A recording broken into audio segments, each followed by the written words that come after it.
grandes ideas de la filosofía. Ética.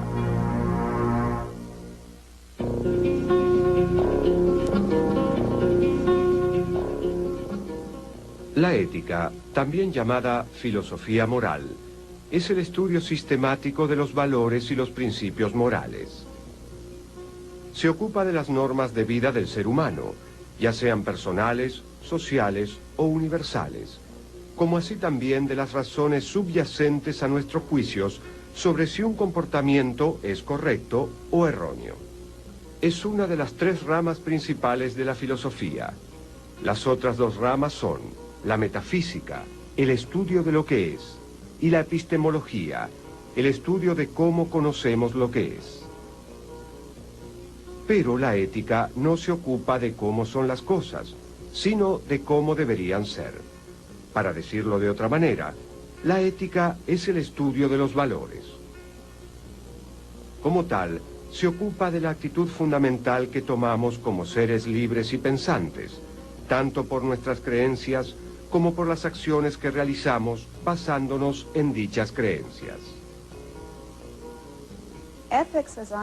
En mi opinión, la ética es una teoría filosófica sobre cómo debemos vivir y actuar. Y se ocupa de los principios básicos para la organización de nuestras vidas. Los filósofos dividen el campo de la ética en tres ramas principales: metaética, ética normativa y ética aplicada. Todas estas áreas se ocupan de cuestiones propias y también tienen sus propias tradiciones intelectuales que se remontan al pasado de la cultura humana.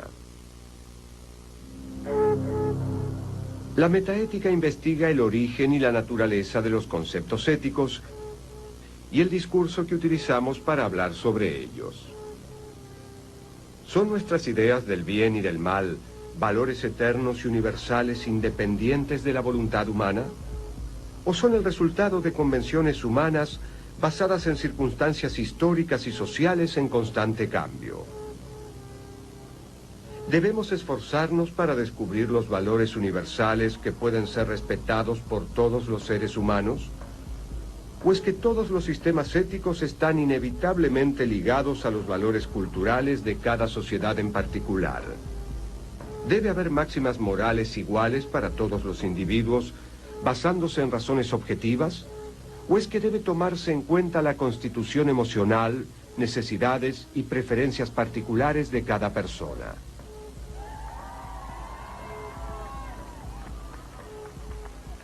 La metaética se ocupa fundamentalmente de la naturaleza del lenguaje moral. Cuando alguien dice, por ejemplo, el aborto está mal, ¿qué está diciendo en realidad?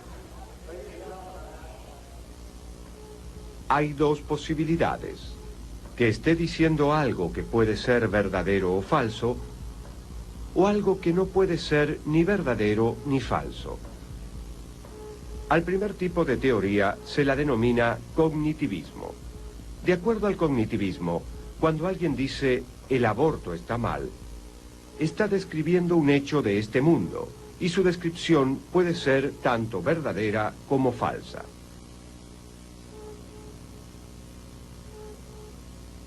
La posición no cognitivista niega que los reclamos morales puedan ser verdaderos o falsos. Un tipo de visión no cognitivista afirma que los reclamos morales son prescripciones o mandamientos para actuar o desistir de actuar. Los reclamos morales son órdenes como cierra la puerta o limpia tu habitación. Stand for life! Survivors of abortion! Unite! Stand for life! Stand for life! En este caso, cuando alguien dice el aborto está mal, está diciendo aborto, no lo hagas. De acuerdo al prescriptivismo, no existe ningún hecho por el cual el aborto esté mal, sino un mandato relacionado con esa acción. Haz esto o no hagas aquello. Considerado por muchos como el padre del no cognitivismo, el filósofo escocés David Hume creía que la virtud y el vicio moral de este mundo no eran algo externo a nosotros, sino más bien sentimientos que surgían de nuestro interior y se propagaban al mundo. La moralidad o inmoralidad de un acto, según Hume, no es más que un sentimiento que tenemos cuando vemos o pensamos sobre dicho acto. Si el sentimiento que nos provoca es positivo, el acto es moralmente bueno. En cambio, si tenemos un sentimiento negativo, el acto es moralmente malo. Aunque el bien o el mal moral están relacionados con los sentimientos, Hume no creía que las personas pudieran tener sentimientos de manera desordenada. Es parte del ser humano, de la naturaleza humana, que toda persona normal e imparcial sienta dolor al presenciar actos de tortura, asesinato, maldad y demás.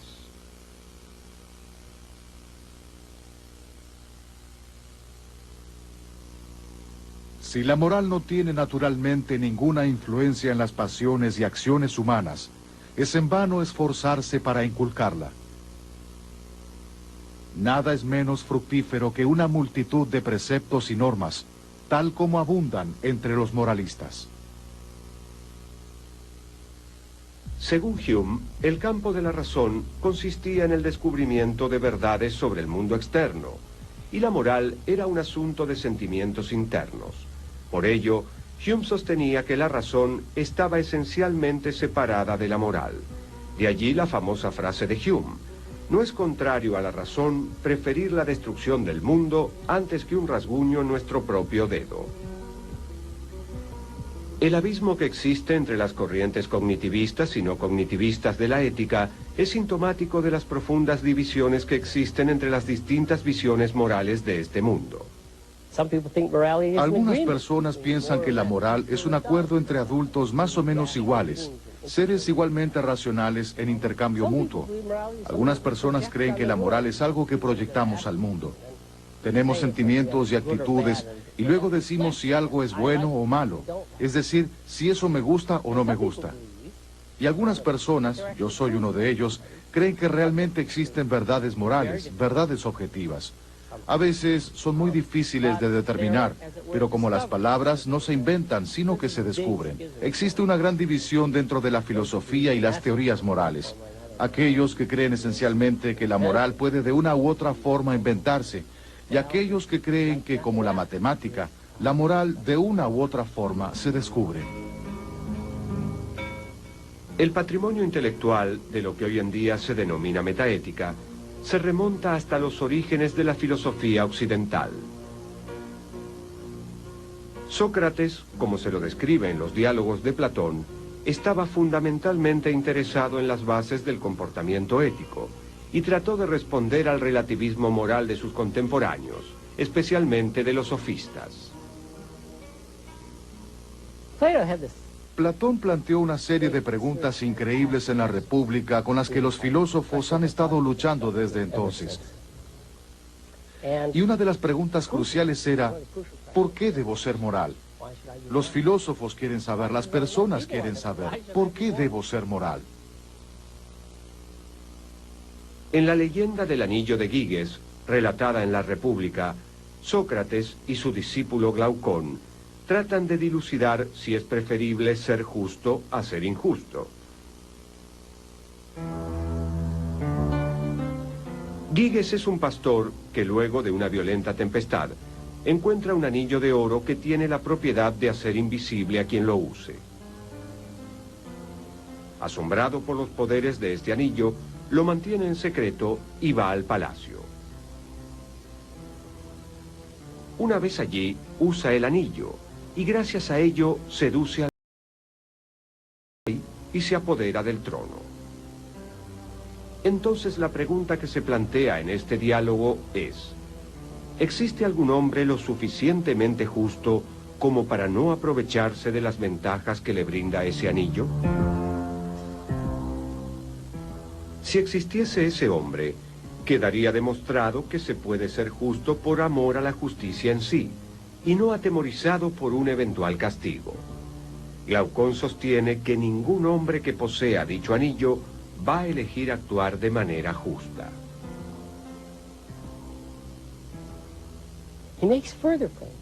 También sostiene que una persona con el poder de hacer lo que quiera, pero que continúe actuando de manera justa, merecería nuestro elogio, pero la consideraríamos idiota.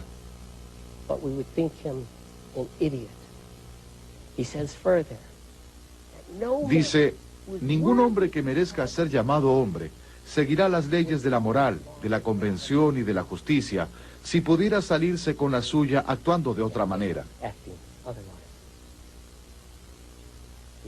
Y el argumento de Glaucón continúa. Considera dos casos diferentes. El hombre justo, que es realmente justo, pero todos creen que es injusto. Y como resultado de ello, lo desprecian, marginan y atormentan, y pierde todo su dinero, familia, trabajo, amigos, todo. Al final lo torturan y lo empalan, y tiene una muerte terrible. Pero él es perfectamente justo. Solo se creía que era injusto. Y luego considera un hombre perfecto, que es totalmente injusto, pero parece ser justo. Todos piensan que es justo. Como consecuencia de ello, puede establecer contratos con sus amigos, casarse con quien quiere, dormir con quien quiere. Puede hacer lo que quiera porque todos piensan que es sumamente justo. Glaucón dice, demuéstrame, Sócrates, que hay algo que pueda decirse a favor de actuar justamente.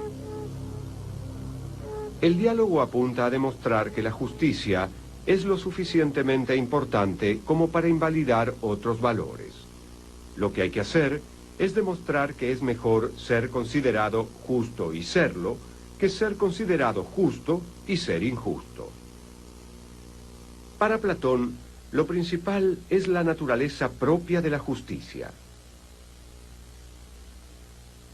Cualquiera puede elegir actuar justa o injustamente. Pero antes de que una persona pueda tomar esa decisión, debe conocer el significado de estas palabras. El verdadero desafío de la ética, entonces, es establecer la naturaleza del bien para poder juzgar si ciertos actos son buenos o malos. Trata de convencernos sobre una definición de la justicia en particular y piensa en la justicia como un rasgo de la personalidad. Piensa en la justicia de una persona y la define como un estado en que la parte emocional y racional de uno actúan de manera adecuada y no interfieren una con otra.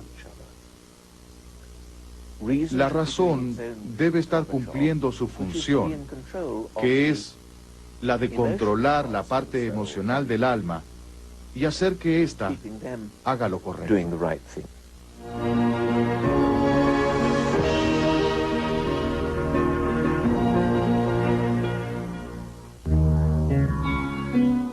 La segunda rama principal de la ética es la ética normativa. Así como la física es el estudio de los principios fundamentales que rigen cómo es el mundo, la ética normativa es el estudio de los principios fundamentales que rigen cómo uno debe vivir, cómo debería ser el mundo.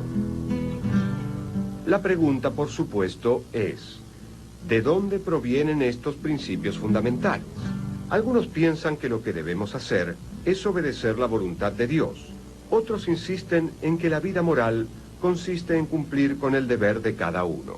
Otros que debemos hacer felices a la mayor cantidad posible de personas. Y otros piensan que la vida moral es la vida que se rige por determinadas virtudes, como la generosidad, la honestidad y el coraje. Describiré a la ética normativa como la búsqueda de principios, factores y muy rara vez de normas que son subyacentes a los juicios que hacemos sobre los actos, qué actos son buenos o malos y qué decisiones particulares debemos tomar en cierto contexto dado. Entonces, estamos buscando lo básico. Lo cual no implica que haya una sola norma o principio, aunque muchas personas así lo crean. Por ejemplo, algunos filósofos creen que el principio fundamental es maximizar la felicidad o minimizar el dolor. A lo largo de la historia, los filósofos morales intentaron desarrollar sistemas de ética normativa con reglas o normas para juzgar actos concretos y decidir qué hacer en situaciones específicas. En la ética normativa hay 4 áreas principales de discusión filosófica: teoría de la virtud, teoría del mandato divino, teoría utilitarista y teoría del deber.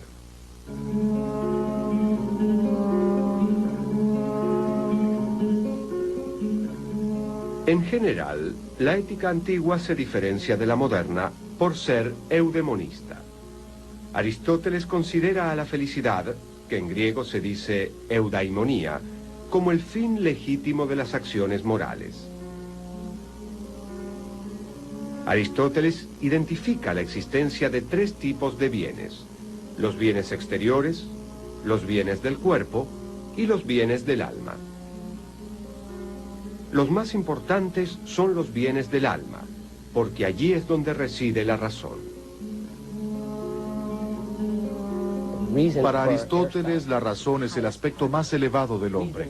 La razón, más que cualquier otra cosa, es el hombre, es la parte divina del hombre. Esta capacidad de razonar es lo que nos permite participar en lo que Aristóteles denomina vida contemplativa, que es la forma de vida más elevada de los hombres, y que también hace posible que tengamos religión, lenguaje y moral. Esto es parte de lo que necesitamos desarrollar para realmente alcanzar lo que somos capaces de alcanzar como seres humanos.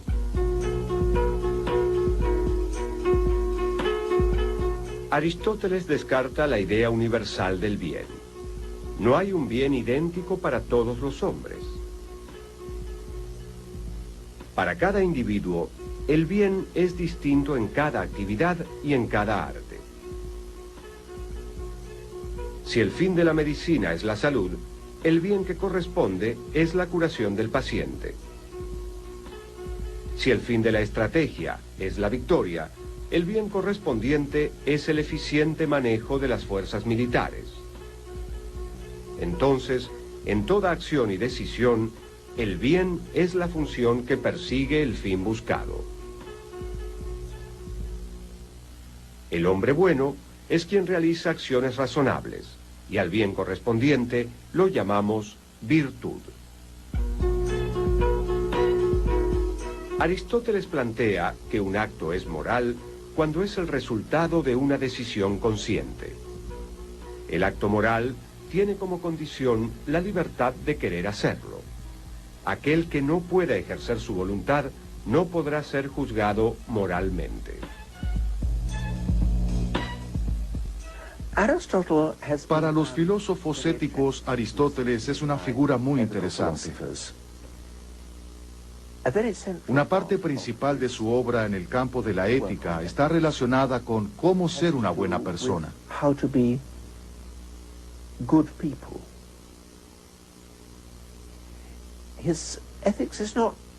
Su ética no se ocupa de lo que está bien y lo que está mal, conceptos que se destacaron mucho en los últimos siglos,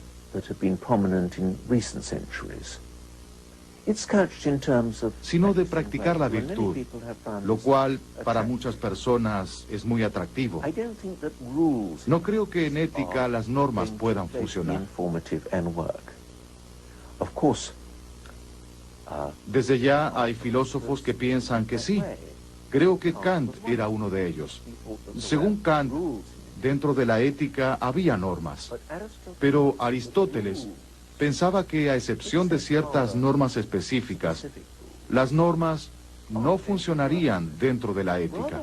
En realidad, lo que se debería hacer es descubrir qué es lo más importante en la vida. Y luego, en lugar de tener un conjunto de normas, uno debe poder observar. Hay pocas personas que tienen la habilidad de observar bien.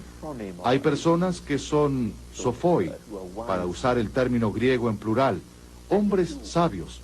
Y si usted no es una persona sabia, lo mejor que puede hacer es buscar una persona sabia que pueda guiarlo. Realizando acciones justas se hace uno justo. y realizando acciones moderadas se hace uno moderado. Y sin hacerlas, ninguno tiene posibilidad de llegar a ser bueno. Pero la mayoría de los hombres no practican estas cosas, sino que se refugian en la teoría y creen llegar a ser hombres cabales teorizando. Actúan como los enfermos que escuchan atentamente a los médicos y no hacen nada de lo que les prescriben.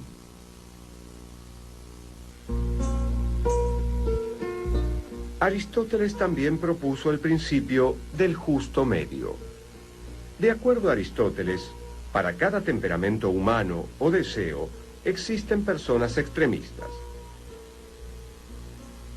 Por ejemplo, que se enojan demasiado rápido ante los insultos recibidos o que son demasiado apacibles ante la injusticia. El carácter virtuoso consiste en encontrar una moderación tal que permita evitar el vicio de ambos extremos. Por ejemplo, no debemos ni malgastar nuestro dinero irresponsablemente, ni ser tan avaros de no compartir nada con los demás. La generosidad es el justo medio entre estos dos extremos.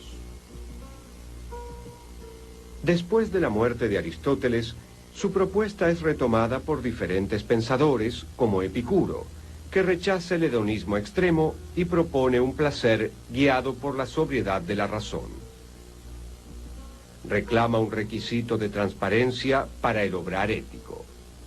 Ningún acto individual debería ser tal que su protagonista tuviera que ocultarlo ante los demás.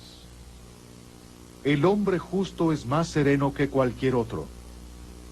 El injusto lleva consigo la mayor turbación.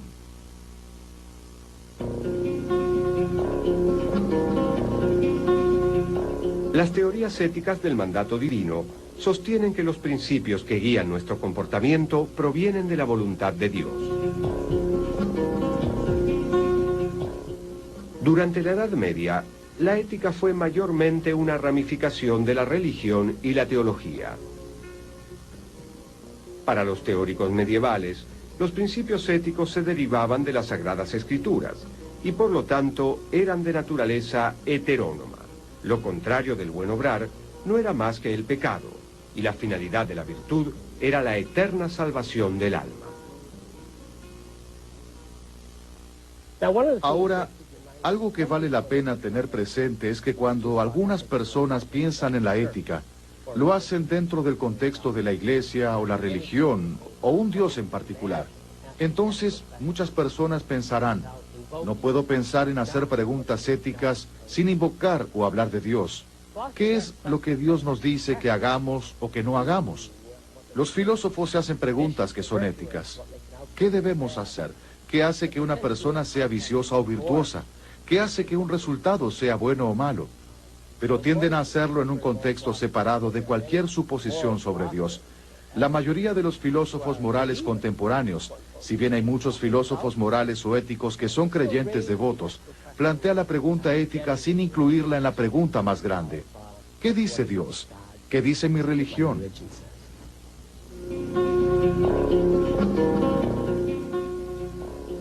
Las teorías del mandato divino pueden ir desde las denominadas débiles, en las que, por ejemplo, el mandato de Dios se aplica solo en el contexto de una comunidad religiosa, a las teorías fuertes, en las que el comportamiento humano es bueno si, solo si, Dios así lo quiere.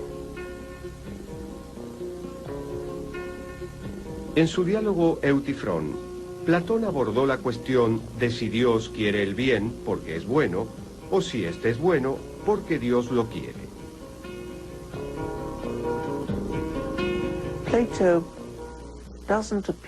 Platón no apela a que las leyes sean un mandato divino, sino que, por el contrario, apela al bien.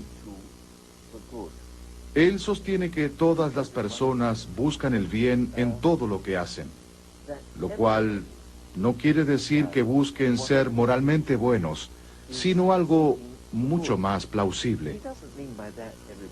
Que en todo lo que hagan, buscarán el bien para sí mismos. Tal vez no sea el bien moral. Tal vez sea placer o algo diferente. Pero siempre se busca lo que uno cree que es bueno. Entonces, se concentra en el bien más que en los mandatos divinos. Por supuesto que en la tradición judeo-cristiana, con los 10 mandamientos y otros anteriores que le fueron dados a Noé, los mandatos de Dios fueron mucho más importantes.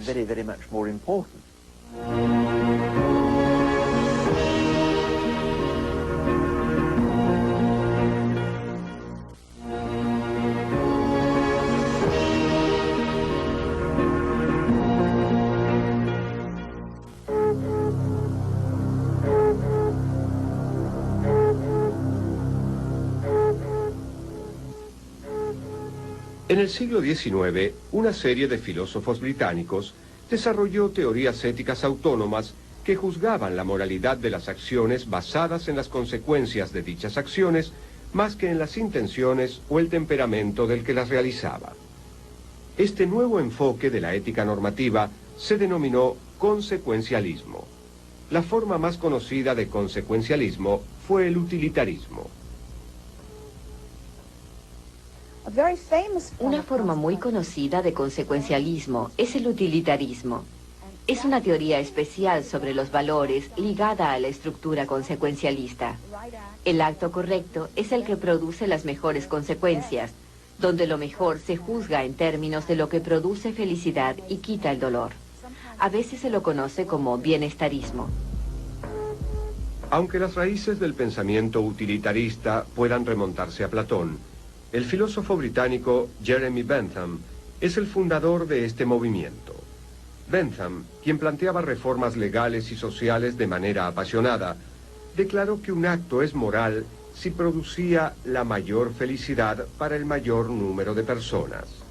Para Bentham, la felicidad equivalía al placer, y como consecuencia de ello, propuso un cálculo de la felicidad que medía la felicidad de los individuos y las comunidades, y por extensión, si una acción era buena o mala. La naturaleza puso a la humanidad bajo el dominio de 2 soberanos, el dolor y el placer. Ellos son los que deben indicarnos lo que deberíamos hacer, como así también decidir qué es lo que haremos. John Stuart Mill, un defensor de la propuesta de Bentham, creía que, aunque no lo supiéramos, todos éramos utilitaristas en nuestros corazones. Mill defendía esta postura contra la crítica que se hacía a los utilitaristas por ser buscadores de placer, afirmando que de hecho la norma del utilitarismo no es buscar la mayor felicidad individual, sino más bien la mayor felicidad posible en forma conjunta.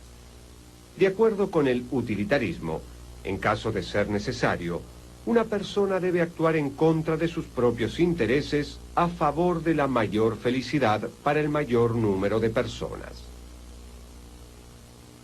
A diferencia de Bentham, Mill distinguía entre los placeres, no solo por sus grados de intensidad, sino también por su calidad.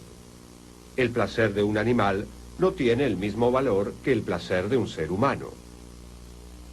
Y los individuos deben tener en cuenta la calidad de los placeres que buscan al tomar decisiones morales. Es mejor ser una persona insatisfecha que un cerdo satisfecho. Mejor ser Sócrates insatisfecho que un tonto satisfecho. Y si el tonto o el cerdo opinan de manera diferente, es porque solo pueden ver su lado de las cosas. En los últimos 2 siglos hubo muchas propuestas diferentes de utilitarismo. Mill pasó del utilitarismo del acto al utilitarismo de la norma y propuso que el principio utilitarista debe ser utilizado principalmente para determinar el valor de normas como no matar, no mentir o no robar. Los actos deben juzgarse por su conformidad con dichas normas generales. Asimismo, Mill creía que cada individuo tiene soberanía sobre su propio cuerpo, mente y espíritu. Por lo tanto, el único comportamiento que puede someterse a un juicio moral es aquel que afecta a otras personas. En esta idea está implícito un fuerte reclamo para ampliar el alcance de la vida privada de un individuo, un importante avance de la ética moderna. La principal crítica que recibió Mill proviene de George Edward Moore, quien planteó que la utilidad es una propiedad de las cosas buenas, pero no es un sinónimo de lo bueno. Según Moore, ni el placer, ni la felicidad, ni la utilidad pueden definir la moralidad de nuestros actos.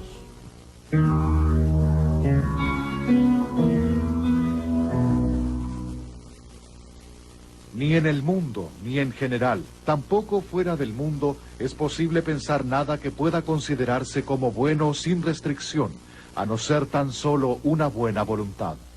En el siglo XVIII, el filósofo prusiano Immanuel Kant plantea un modelo deontológico de ética que aspira a enfocar la moralidad como el cumplimiento del deber. Kant es uno de los más grandes representantes de la deontología en muchos aspectos.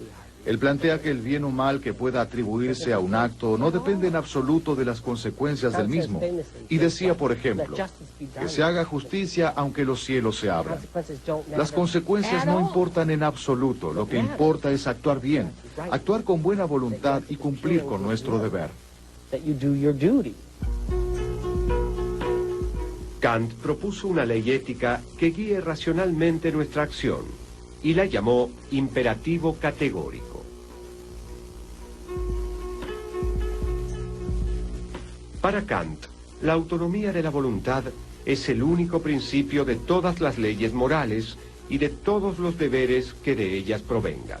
Es la garantía de la dignidad del hombre, su igualdad ante la ley. Obra de tal modo que puedas querer que la máxima de tu acción se convierta en ley universal. Kant menciona el ejemplo del comerciante que le da el cambio correcto a un niño, que como tal es incapaz de distinguir si es o no el cambio adecuado, porque vive en un pueblo pequeño y sabe que el niño volverá a su casa con el pan y el dinero y su madre le preguntará, ¿dónde está el cambio que falta?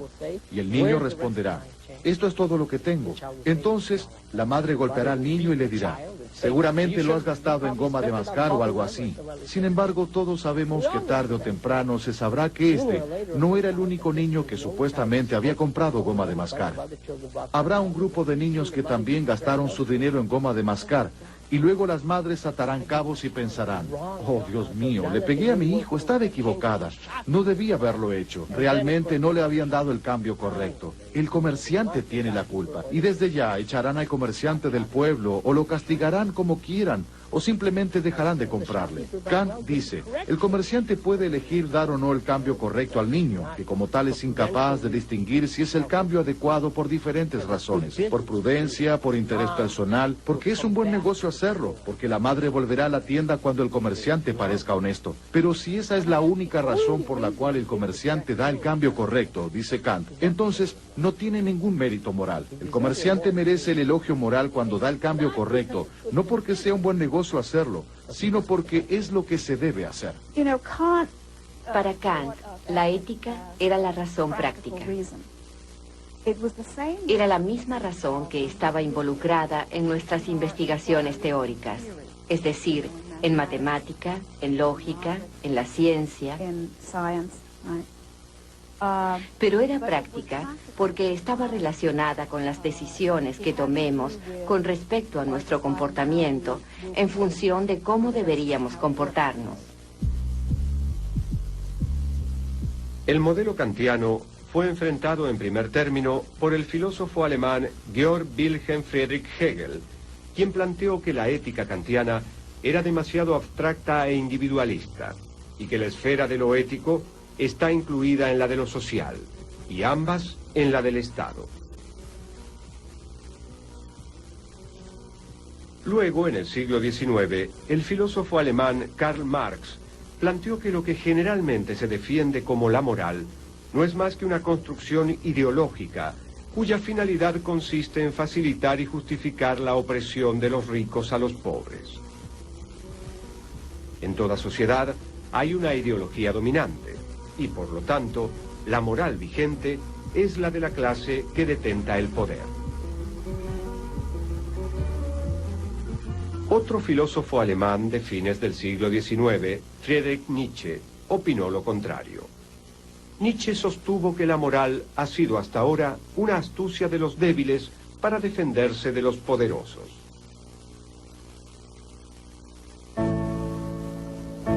En la ética normativa contemporánea surgió una corriente de pensamiento denominada formalismo, que estima que la búsqueda de nuestros intereses personales o del bien común no constituye el horizonte de la filosofía moral.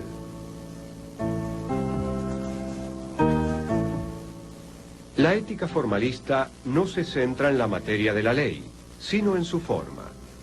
Pone el acento en los procedimientos que garantizan la vida en sociedad.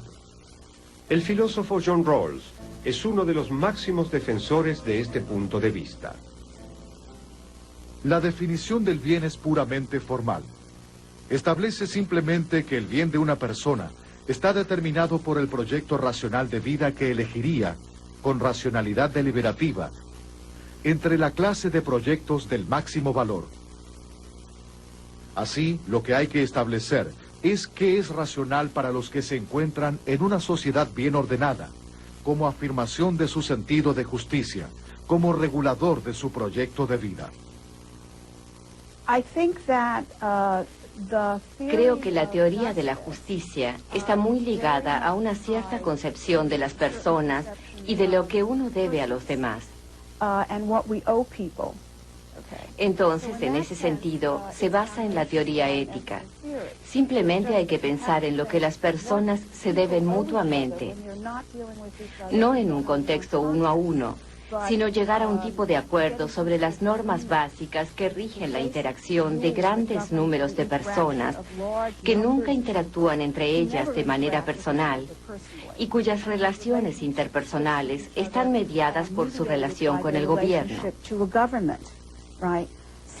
Entonces, creo que no cabe duda de que debe haber una visión ética fundamental que subyace toda teoría política. No obstante, algunas personas, en especial el filósofo político John Rawls, advirtieron sobre el hecho de vincular excesivamente los juicios que hacemos sobre los casos individuales. Por ejemplo, lo que le debo a alguien a quien le hice una promesa, con las instituciones políticas de gran escala y con nuestras obligaciones como ciudadanos. Otro movimiento del siglo XX es el comunitarismo, que afirma que la clave para analizar los asuntos políticos reside en que los individuos viven enmarcados por un contexto social. Habiendo renunciado a la búsqueda del acuerdo universal, el comunitarismo sostiene que el desafío de la ética consiste en ubicar el pensamiento moral en contexto y aplicarlo a las tradiciones e instituciones culturales de una comunidad. La visión más simple dice, la moral es un invento y refleja los acuerdos entre las personas. Diversos grupos se congregan y dicen, ¿qué hacer? ¿Cómo queremos vivir nuestras vidas? ¿En qué creemos? ¿En qué queremos creer? ¿Qué queremos enseñarles a nuestros hijos? ¿Cómo queremos que nuestros hijos vivan sus vidas? Y luego se llega a un acuerdo sobre los principios en los que creemos. ¿Podemos creer en principios de libertad o igualdad o no? ¿Podemos creer en principios de equidad o justicia o no? ¿Podemos creer que lo que debemos hacer es maximizar el bienestar general de los miembros de nuestra sociedad? Y luego podemos ponernos de acuerdo en este enfoque especial que es la visión de la convención social. Y yo puedo tener ciertas creencias y usted tener otras y llegar a un acuerdo entre nosotros. Yo digo debemos poner énfasis en la libertad. Usted dice debemos poner énfasis en la igualdad. Y no estamos de acuerdo y discutimos sobre ello. Decidimos finalmente. ¿Cuán importante es esto? ¿Cuán importante es para mí, por ejemplo, llegar a un acuerdo con usted sobre este tema? Y por supuesto, hay demasiadas presiones en una sociedad que funciona, que tiene cohesión.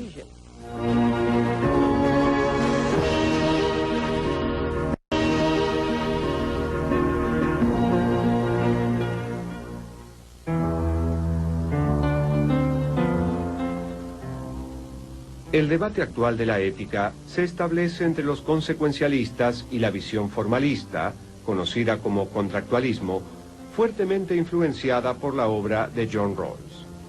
Si bien difieren en el criterio o proceso utilizado para juzgar si una acción está bien o mal, ambos movimientos concuerdan en postular que la ética debe estar separada de la religión y de la tradición. El ámbito de la ética se ha expandido, reformulando sus preguntas básicas. Y sin embargo, a pesar de siglos de diálogo continuo, todavía permanece abierta la cuestión de la relación entre virtud y felicidad, y quizás así deba ser necesariamente.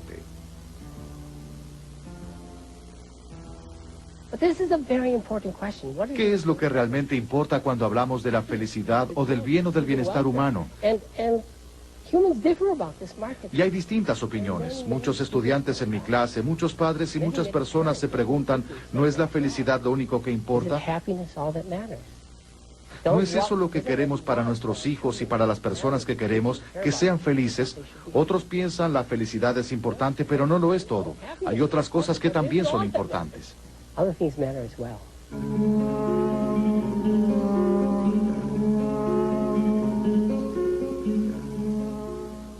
Una crítica que frecuentemente se le hace a la filosofía en general es que se ocupa de cuestiones esotéricas y abstractas, demasiado concentradas en hipótesis y no en la vida diaria de las personas comunes. Independientemente del mérito que pueda adjudicarse a este argumento en general, queda claro que ello no puede afirmarse de la ética aplicada. Aquí la filosofía enfrenta de manera directa los dilemas y decisiones que conforman el tejido de nuestra propia existencia. Aquí la teoría moral se sumerge en el confuso mar de opiniones apasionadas y el tipo de decisiones fundamentales que definen quiénes somos. Aquí encontramos las difíciles preguntas que encienden el debate, como ¿puede defenderse moralmente la experimentación sobre animales? ¿Quién es responsable del medio ambiente? ¿Ante quién tienen obligaciones nuestros líderes comerciales? ¿Cuál es nuestra obligación con las generaciones futuras? ¿El Estado puede decidir terminar con las vidas de sus ciudadanos? ¿La eutanasia es moralmente aceptable? Por lo general, cuando grupos contrarios adoptan una posición sobre estos temas, disienten sobre las ideas metaéticas fundamentales y los principios normativos que guían la toma de decisiones. En el ejemplo del aborto, nos enfrentamos a un conflicto entre dos principios normativos positivos. El principio de proteger la vida del feto y el principio de la libertad de la mujer a decidir sobre qué hacer con su cuerpo. Es inevitable que nos preguntemos qué es la vida, cuándo comienza y qué nivel de control debe tener la sociedad sobre ella. En la vida diaria, y también cuando pensamos en la política de Estado, debemos enfrentarnos frecuentemente con lo que las personas creen que debe hacerse. Y no es solo una cuestión de lo que nos ahorrará más dinero, nuestro dinero en este caso, sino de lo que pensamos que debemos hacer o que nos está prohibido hacer. Por ejemplo, en cuanto al problema del aborto, muchas personas piensan, aunque ayude a hacer que la vida de muchas personas sea más sencilla, está mal, mientras que otros dirán que es lícito. En el suicidio asistido, el debate se produjo en el campo jurídico y ético. ¿Es lícito ayudar a una persona a terminar con su vida en ciertas circunstancias? Las personas de negocios pueden enfrentarse a preguntas éticas. Deben maximizar las ganancias de su compañía. Tienen un deber para con los accionistas. Piensan, como muchos dicen, que existe la responsabilidad de las funciones, una cierta ética del rol que uno ocupa. Usted es el presidente del directorio y su deber es hacia los miembros del directorio. Pero vender este producto pondrá en peligro las vidas de niños pequeños en el exterior. Una fórmula para bebés o algo similar. ¿Qué debe hacerse en una situación de este tipo? La ética aplicada se dividió en varios campos secundarios, como por ejemplo, bioética, ética médica, ética comercial, ética social, ética sexual y ética ambiental. Y a medida que la tecnología avanza, surgirán inevitablemente nuevos problemas éticos. Si logramos crear máquinas verdaderamente conscientes, ¿deberán tener la misma condición jurídica y social que los seres humanos? ¿La clonación es un modo legítimo de tratar el problema de la finitud humana? ¿Basta que la ciencia pueda hacer algo por nosotros para declararlo lícito? Cada vez son más los filósofos convocados a participar en la polémica y el proceso de toma de decisiones. Hay expertos en ética de guardia en los hospitales. Hay filósofos que se desempeñan como consultores para empresas. Especialmente hoy en día con los diversos dilemas éticos que enfrenta la práctica contable. Hay programas sobre ética profesional en las principales universidades, donde filósofos y personas de otras disciplinas, por supuesto médicos, abogados, pero también ingenieros, arquitectos y empresarios, discuten estos temas, procurando introducir verdadero rigor filosófico en este área, que solía estar sujeta solamente a lo que se conoce como códigos profesionales, donde no había ningún intento por llegar a la base misma del código y tratar de descubrir detalladamente cuáles deben ser las implicancias de la teoría fundacional para casos particulares. Ahora eso está cambiando debido a esta interacción entre los filósofos profesionales y las personas que practican otras disciplinas. Entonces, las teorías morales que filósofos y estudiantes analizan en los salones universitarios se enfrentan hoy con los problemas del mundo real que forman parte de nuestras vidas. Aunque tal vez no seamos conscientes de ello, este es un aspecto de la filosofía con el que todos contribuimos al tomar decisiones cotidianas que afectan las vidas de otras personas. Como tal, el estudio de la ética permite una comprensión más profunda y abarcativa de lo que significa tomar una decisión y de lo que significa ser humano.